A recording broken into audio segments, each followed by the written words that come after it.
Welcome back everyone, and I'm delighted you're here watching this video around limiting beliefs. So, do you ever find yourself stuck in the same pattern, be it in your personal life, in your work life, and you just can't figure out why you're in the same cycle? Why do you attract the same kind of partner? Why are you always unhappy in work? It's always the job, the company that's the issue.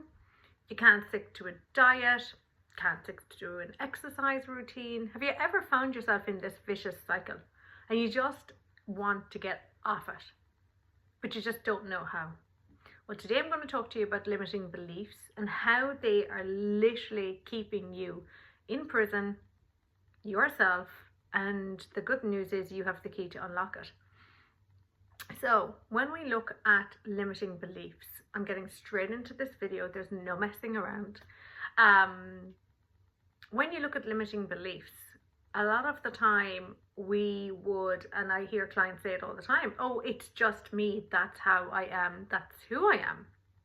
In actual fact, we've all been conditioned to our thoughts and beliefs based originally on our childhood, our upbringing, and what we have been listening to. What's really interesting, scientists have found studies and done studies, multiple studies, to show that we are working really predominantly every day from our subconscious mind. Actually, it's 95% we are working from our subconscious mind. So 5% we are only activated consciously. And I'll talk to you a little bit more about that in a second around the importance of that. But what is a limiting belief? So a limiting belief is something that is holding you back, a thought process about yourself that you understood to be true. And what happens is we then seek evidence around us in our environment and from people to prove that that thought is true. And what tends to happen is over time, as we've been growing up, they get cemented into our subconscious and we become almost on autopilot, which is why we're 95% working off our subconscious. You feel like you're on autopilot.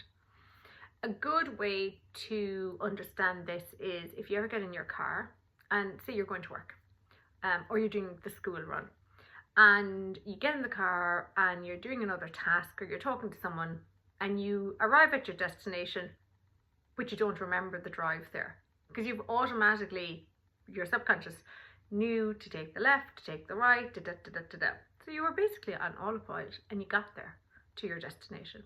That's how our subconscious works every day. We're basically on autopilot. And a limiting belief is limiting you from something else in your life. So we all have beliefs. Sometimes we have more limiting beliefs. And the point is your beliefs freeing you, or are your beliefs keeping you in your own inner mental prison? Because if they are, then that's what you need to start looking at and working on. So as children, up until the age of 7, we're like sponges and we're almost coding our brain and our subconscious. And then what happens, it's like a computer, all the data is fed in and it gets shut down. And from the age of 7 then, we form these beliefs about ourselves. And unfortunately, we're pre-wired to kind of more negativity than more positive, to be fair. This is why so many people are looking for help with their limiting beliefs and wanting to, adjust certain areas in their lives, but just can't seem to make it stick, can't seem to make it last, and fall back into the same pattern over time. So when you're looking at a negative self-talk, that is basically from a negative belief about yourself. And what happens then is you start spinning that over and over and over again in your brain. So how do you do it? How do you remove it? How do you work on it? Well, this is where I wanted first things first, say you were sitting and you kind of were slumped in the chair, right? And I asked you to say to yourself out loud, I am confident, right? So if I said it now and I'm kind of slumped in the chair and I said, yeah, I'm confident. I don't feel confident because my body isn't in the right, position. I'm kind of a bit like, I don't really care. But if you sit up and shoulders back and you instantly change your position, you go, I am confident. Instantly you feel a little bit better. Instantly you feel more powerful. Okay, so looking at just your whole posture, how you sit, are you confident in meetings? If you're not confident in meetings, if you're not confident in something, you're a bit slouched down, you have to position yourself almost. It's like you're going to war, but you're not. You have to position yourself to, feel empowered, empower yourself. And why I created the ABC method is basically to give people really quick tools on how to overcome your limiting beliefs. So again, it's called the ABC method. The A is for attention, B is for breathe, and C is for choice. Now, the way this works is you can do this anywhere. When a limiting belief pops into your head, so you're saying something negative about yourself, that negative self-talk is there, you're believing again something about yourself that's not really great, it's a negative connotation all the time, you're beating yourself up, you're always giving yourself, crap, basically, you're talking to yourself crappily. So basically what you do is in that moment, you have to bring your attention to it. And that's what the A is for. Bring your attention, bring your awareness to it.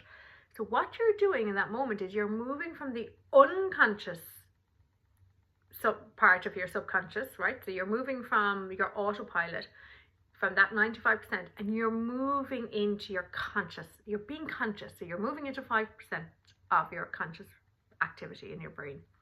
And what that makes a difference, why that makes a difference is, to be fair, if you're always on autopilot, you're not bringing your attention to that thought.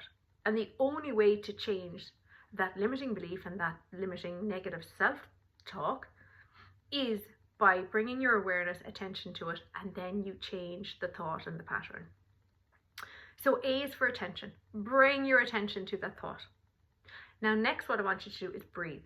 I want you to do 3 deep breaths.